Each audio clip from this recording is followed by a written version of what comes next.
Pet Lady no Ar, comportamento e bem-estar animal.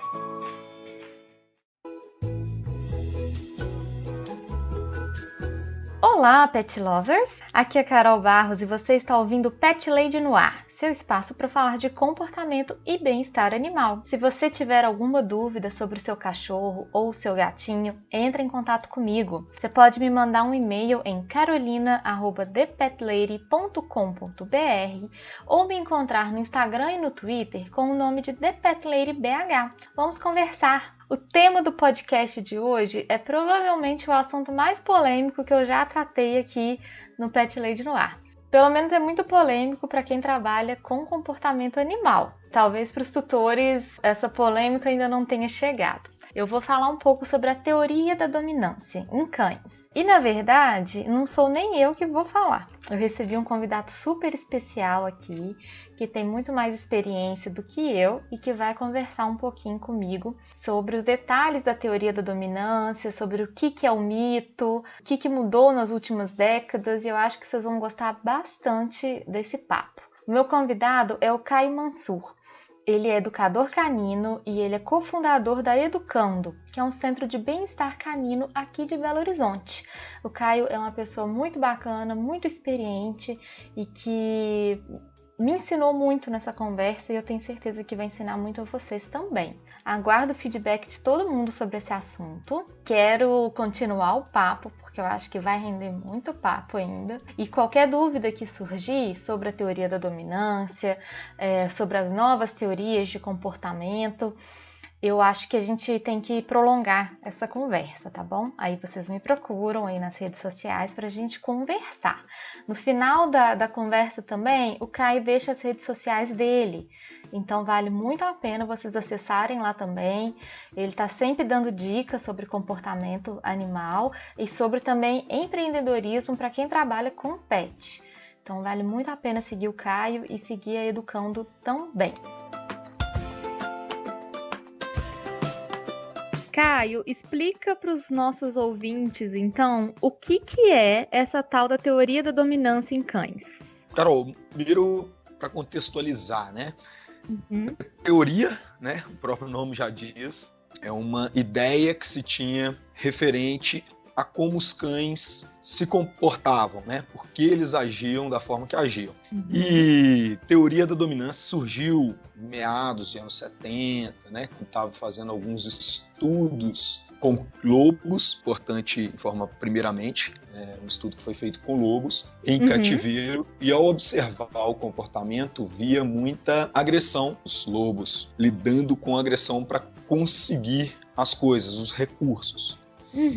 Então, imaginou-se que os cães se comportavam, né, se organizavam da mesma forma que os lobos, né? Então, que existia uma hierarquia muito clara, né, em que tinham os cães alfas, os cães dominantes e os cães submissos no grupo, né? E que isso se dava através da força.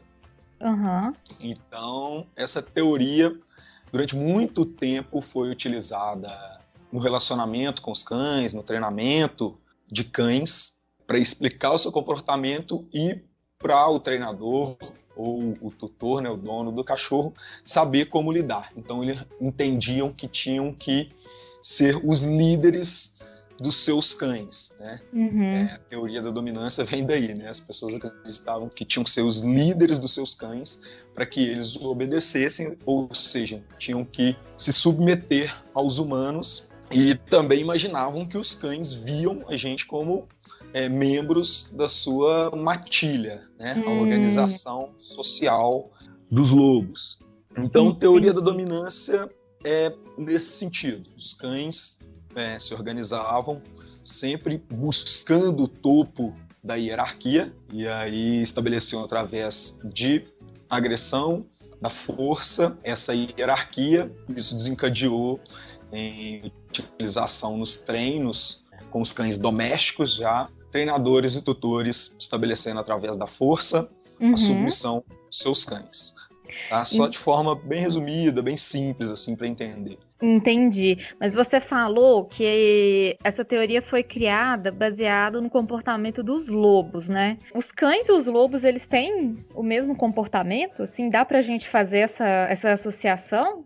Então, vamos voltar também nessa história aí dos estudos que eu comecei a falar aí dos anos 70. O primeiro equívoco, né, desse estudo para se levar em consideração a teoria da dominância é que o estudo foi feito com lobos. Sim. E não com cães domésticos, ou seja, foi feito como uma espécie selvagem para identificar o comportamento de um animal doméstico. Só esse fato, essa diferença, apesar do DNA muito parecido, já é um equívoco. Outro equívoco foi que a gente não pode considerar mais esses estudos, porque um outro erro bem marcante é que não foi feito um estudo com os lobos em vida livre, e sim em cativeiro. Ou seja, sim.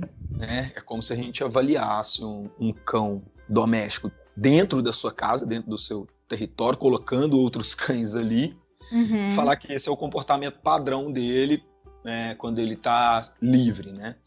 Então, um equívoco. Foram colocados lobos de diversos grupos diferentes, num ambiente restrito. Então, havia disputa por alimento, né? Disputa por procriação, né? Que iria cruzar com as fêmeas. Sim. Então, tudo era feito de uma forma equivocada, em que havia muita disputa por recurso. Então, eles brigavam muito, havia muita briga para alcançar esses recursos.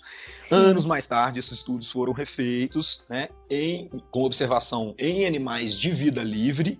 Então, observou-se outra coisa, pouquíssimas brigas. A hierarquia era mais parecida com uma hierarquia familiar, ou seja, pai, né, uma fêmea, né, um macho, uma fêmea, e os filhotes.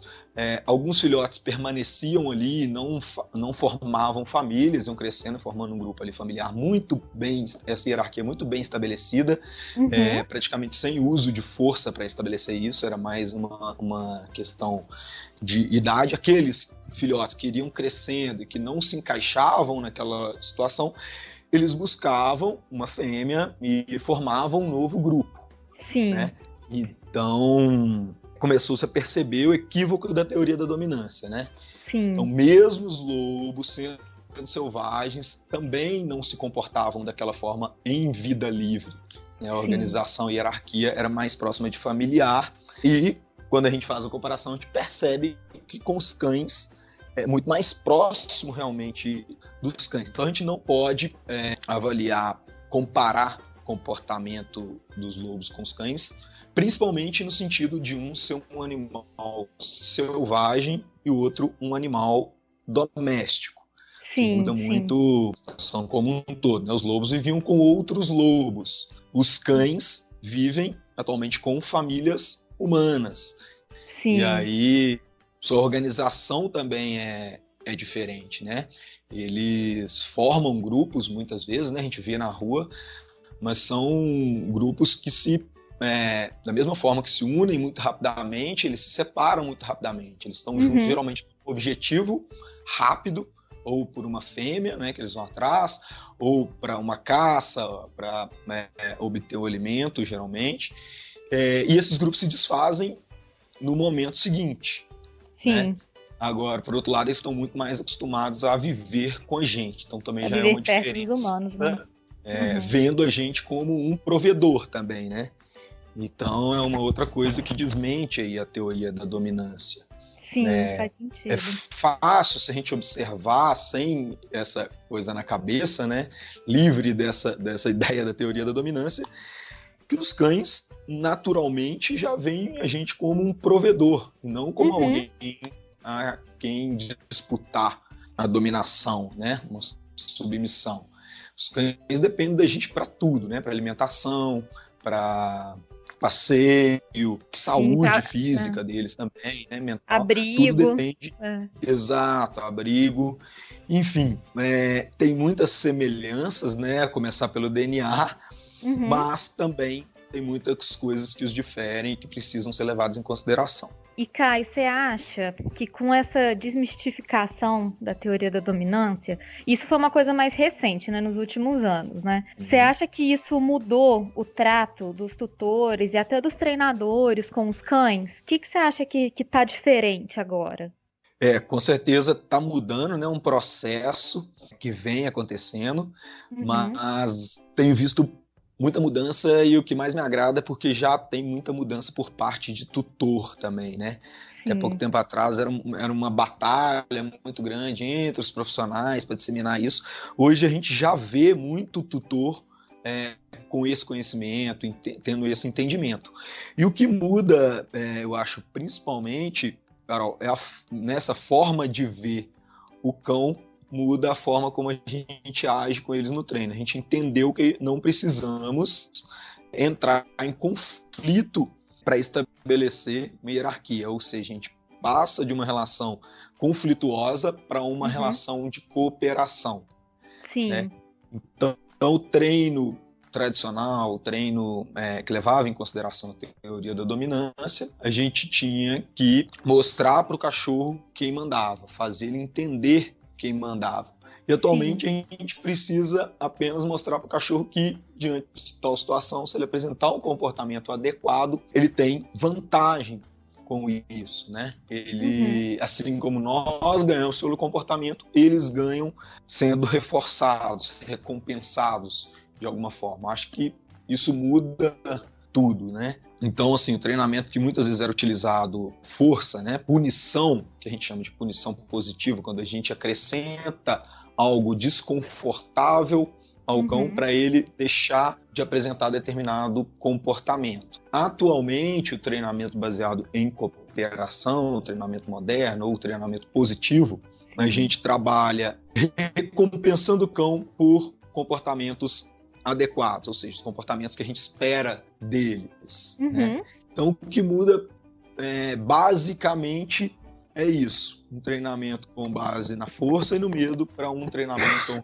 com base na cooperação e na troca, né, em que a gente foca no acerto do cão e mostra para ele que esse comportamento é esperado, recompensando, fazendo com que esse comportamento se repita no futuro. Então a gente entendeu que a gente não precisa disputar um lugar mais alto na hierarquia com os cães, porque essa não é a forma de se organizar eles, né? Enfim, principalmente isso. E também não é a forma de ter um treino mais proveitoso, né, Caio? Assim, o treino ele pode ser muito melhor se ele não for aversivo para o cão, né? Com certeza. Eu gosto muito de falar que o aprendizado através de brincadeiras, de formas lúdicas, ele se dá de forma muito mais natural, mais rápida, né? Isso grava muito mais fácil na cabeça do cachorro, né? Porque ele está motivado, interessado em participar. Ele está vendo como consequência para ele um momento positivo, né? Um momento agradável para ele. Ele não entende que aquilo ali é uma coisa que é para fazer ele sofrer, né? Muito pelo contrário. É um momento divertido. Exato, treinamento com punição que o cachorro quer é sempre evitar algo, né? Evitar que algo ruim ocorra. No treinamento positivo, não. Ele tá ali, opa, o que mais eu preciso fazer? Qual comportamento eu preciso? Ou seja, ele tá aumentando o repertório de comportamento dele ali, esperando que coisas boas venham quando o repertório aumenta. E não punindo cada comportamento até o cachorro entender exatamente qual comportamento ele deveria apresentar para simplesmente não ser mais punido. Isso. E, Caio, eu quero te perguntar uma coisa que eu já sei a sua resposta, mas é para os ouvintes saberem. Nesse cenário em que a gente não está mais levando em conta a teoria da dominância para a gente treinar o cão, como que a gente educa o cão, então? Qual que é a sua base, assim? Você acha que é importante a gente, por exemplo, ler os sinais do cão, a gente entender qual que é o comportamento natural dele? O que você acha que a gente tem que levar mais em consideração aí nesse treino?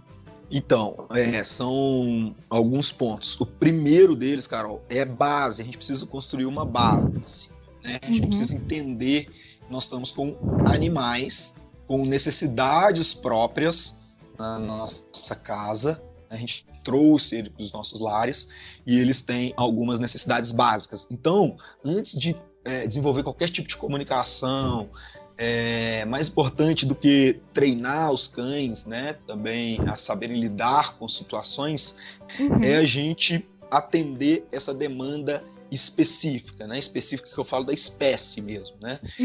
Então, primeiro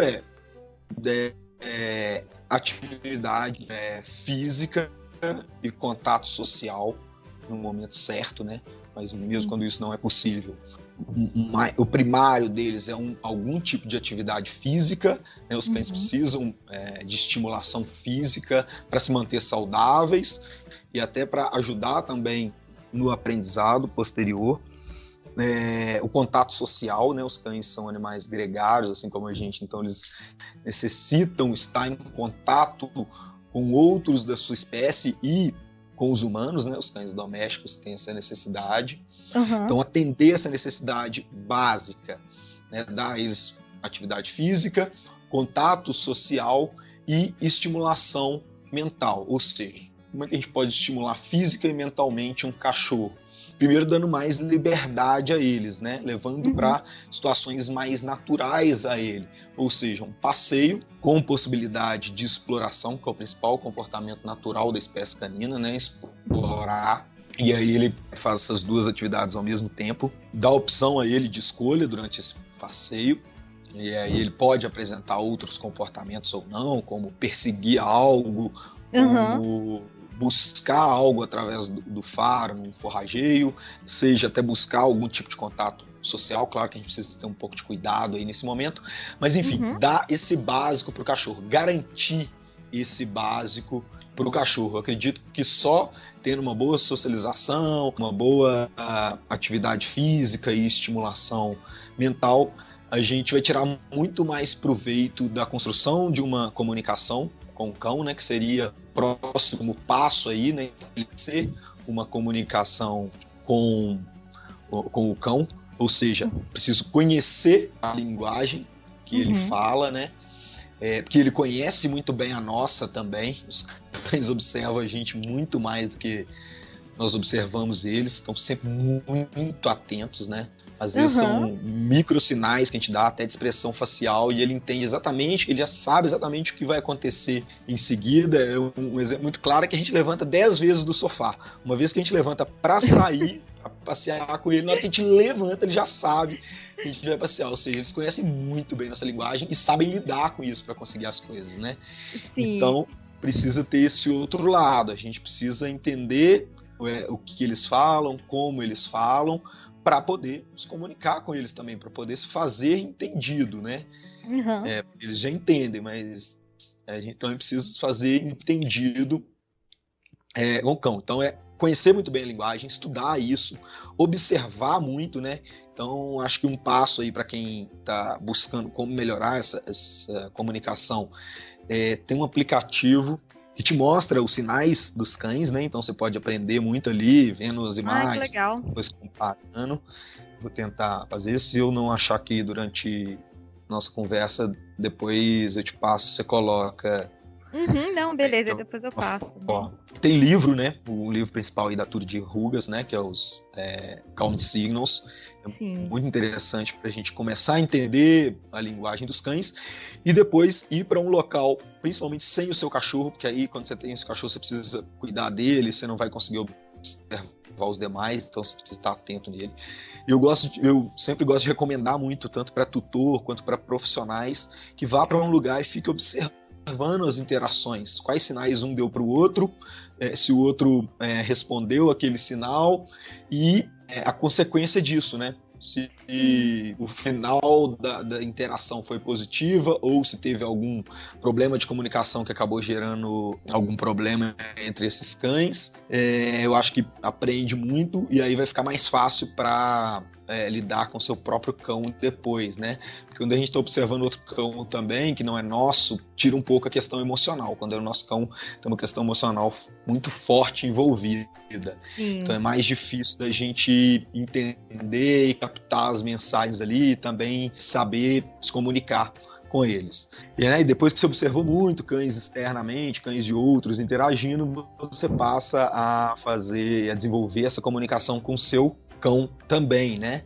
E aí chega por último, que a gente só consegue através da comunicação, né? O próximo passo seria um treinamento mesmo, né? Que a gente fala de educação canina, né? Sim. Que é ajudar o cão a apresentar melhores comportamentos, né? Fazer boas escolhas diante dos diversos estímulos aos quais vai ser apresentado ao longo da sua vida. Então, saber se comportar de uma forma que faça com que ele possa desfrutar daquelas situações, não seja impedido de estar com o seu tutor, de ter uma vida mais plena socialmente também, né? Que aí seria a educação canina mesmo. Prevenção, né? Trabalhar sempre na prevenção, antecipando as situações, os comportamentos positivos do seu cachorro. Esquece de ficar pensando tudo que o seu cão não faz, tudo que o seu cão faz de errado.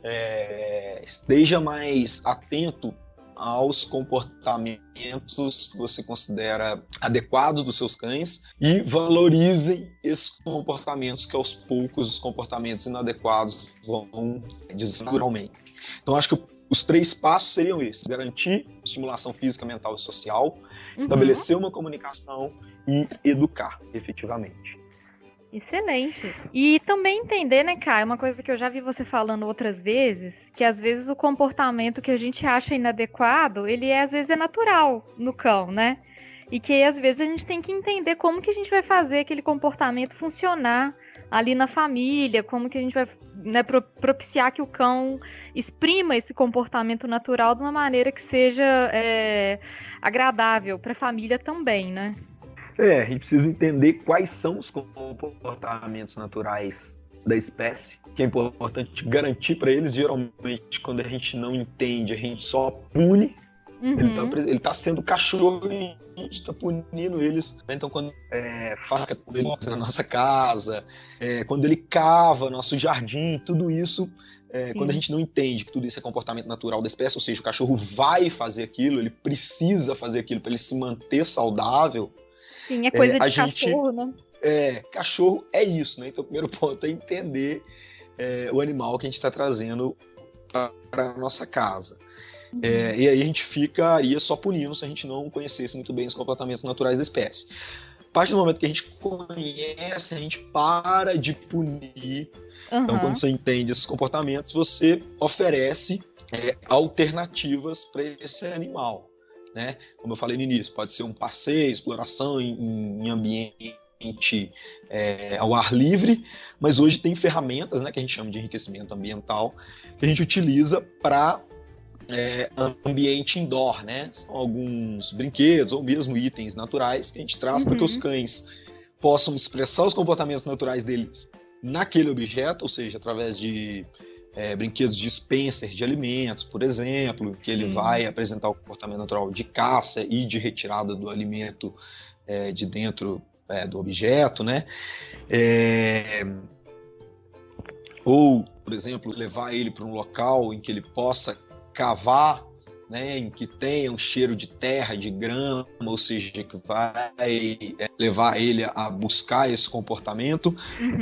Ou então objetos também, brinquedos, né? Hoje temos comerciais, mas tem os naturais, ou brinquedos mordedores, ou coco, galhos, enfim, que ele possa roer, apresentar esse comportamento natural, fazer o passeio para que ele possa marcar o território dele, fazer o xixi ali dos outros, e estando com esses comportamentos satisfeitos, direcionados para objetos e locais adequados, a gente consegue as duas coisas: manter nossa casa sem ser destruída, e o cão tem também seus comportamentos naturais atendidos, né? Sua demanda de expressão desses comportamentos naturais atendidas. E aí fica bom para todo mundo.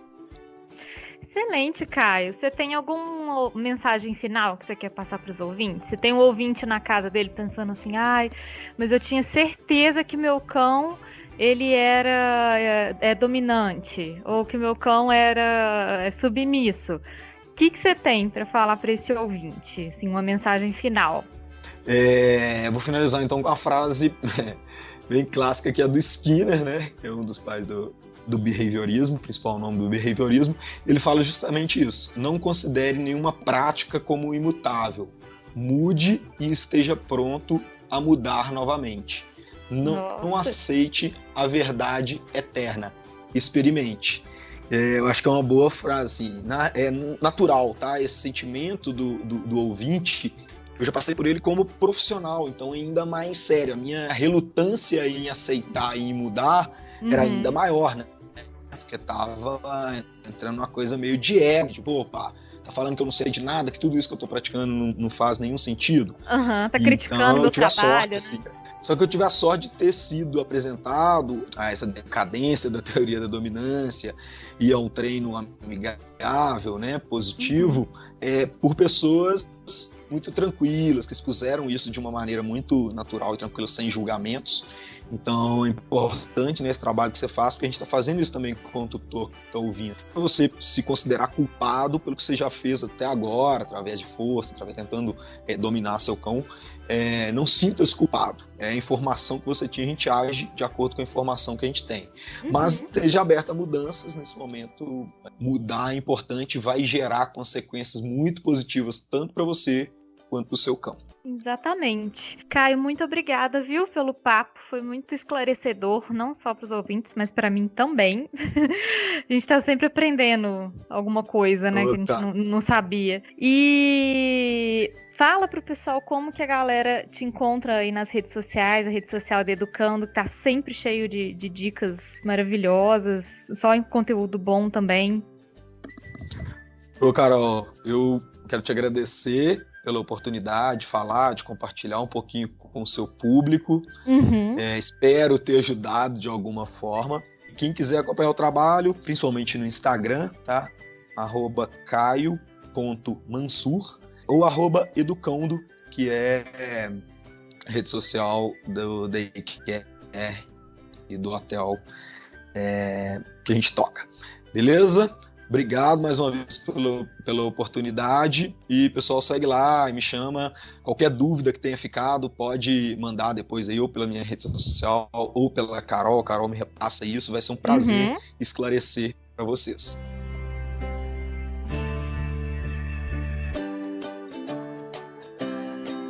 Por hoje é só, Pet Lovers. Espero que vocês tenham gostado do programa. A teoria da dominância ainda é um assunto que desperta muitas paixões e muitos debates, mas o debate é sempre enriquecedor pra gente, não é mesmo? Espero que vocês tenham gostado e que vocês tenham feedbacks para dar também sobre esse assunto. Vamos estender o papo, quero ouvir a opinião de vocês, a opinião de profissionais que ainda se baseiam na teoria da dominância e vamos continuar esse assunto. Vocês me encontram no Twitter e no Instagram com o nome de ThePetLadyBH, e vocês também podem me mandar um e-mail em carolina@thepetlady.com.br. Uma coisa que eu tenho esquecido de falar nos últimos programas é que vocês também me encontram no meu site, que é thepetlady.com.br.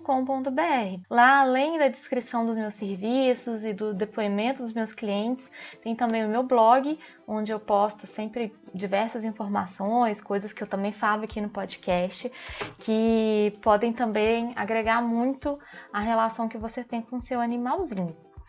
Então é isso, gente. Até o próximo programa e beijos!